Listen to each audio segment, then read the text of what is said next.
Hello everyone, welcome back to my channel. আজকে করে দেখাবো আলু দিয়ে ইলিশ মাছের ঝোল। খুবই সহজ একটা রেসিপি আর খুবই অল্প সময়ের ভিতর তৈরি করে নেওয়া যায়। চলুন রেসিপিটি দেখে নিই। এখানে আমি 4 পিস ইলিশ মাছ নিয়েছি। এখন এই মাছের ভিতর দিয়ে দিচ্ছি একটু লবণ আর দিচ্ছি একটু হলুদের গুঁড়া। লবণ আর হলুদ দিয়ে মাছগুলো ভালোভাবে মেখে নিচ্ছি।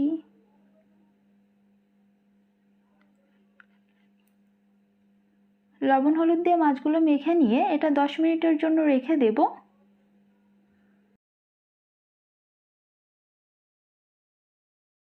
এখানে একটা প্যানের ভেতর আমি নিয়ে নিচ্ছি পরিমাণ মতো তেল।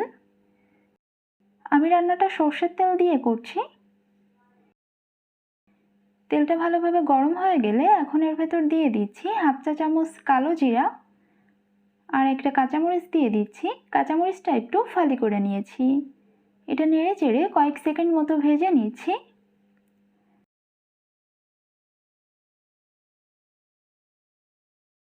এখন দিয়ে দিচ্ছি আগে থেকে কেটে রাখা আলু। এখানে দুটো মাঝারি সাইজের আলু কেটে নিয়েছি। দিচ্ছি সামান্য একটু হলুদের গুঁড়া আর সামান্য একটু লবণ দিয়ে দিচ্ছি। এখন মিডিয়াম আঁচে নেড়ে চেড়ে আলুগুলো কিছুক্ষণ ভেজে নেব।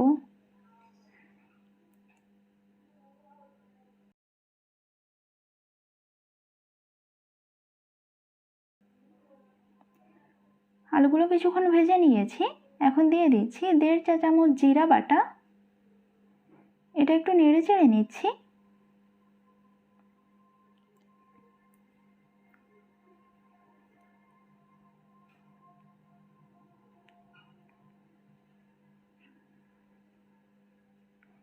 এখানে সামান্য একটু জল দিয়ে দিচ্ছি যাতে মশলাটা পুড়ে না যায়।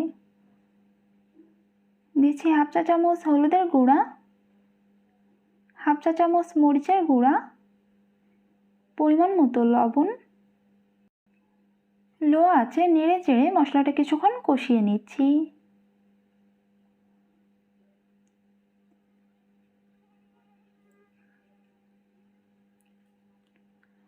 মশলাটা কিছুক্ষণ কষিয়ে নিয়েছি। এখন এর ভেতর দিয়ে দিচ্ছি ঝোলের জন্য জল। আমি এখানে 2 কাপ জল ব্যবহার করছি। আপনারা যেরকম ঝোল রাখতে চান সেই হিসাবে এই জলটা দিয়ে দেবেন। এই সব কিছু নেড়ে চেড়ে ভালোভাবে মিশিয়ে নিচ্ছি।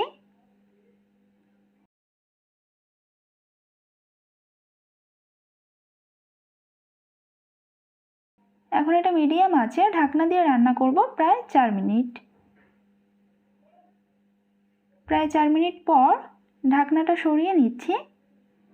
এই পর্যায়ে এর ভেতর দিয়ে দিচ্ছি আগে থেকে লবণ হলুদ মাখিয়ে রাখা মাছগুলো।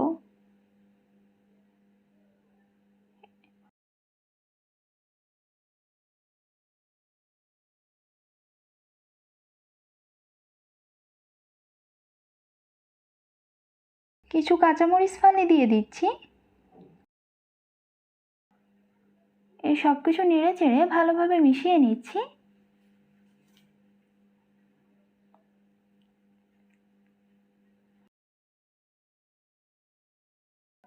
এখন এটা আবারও মিডিয়াম আঁচে ঢাকনা দিয়ে রান্না করব প্রায় 7 থেকে 8 মিনিট। ফিরে আসছি 7-8 মিনিট পর। প্রায় 7-8 মিনিট পর ঢাকনাটা সরিয়ে নিচ্ছি। মাছগুলো সাবধানে একটু উল্টিয়ে দিচ্ছি। এই পর্যায়ে মাছটা কিন্তু অনেক বেশি নরম হয়ে আছে, এটা সাবধানে উল্টিয়ে দিতে হবে।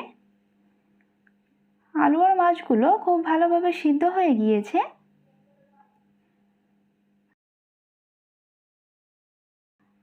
রান্নাটা আমার হয়ে গিয়েছে। আমি এটা এতটুকুই ঝোল রাখবো। চুলার জালটা অফ করে দিয়েছি।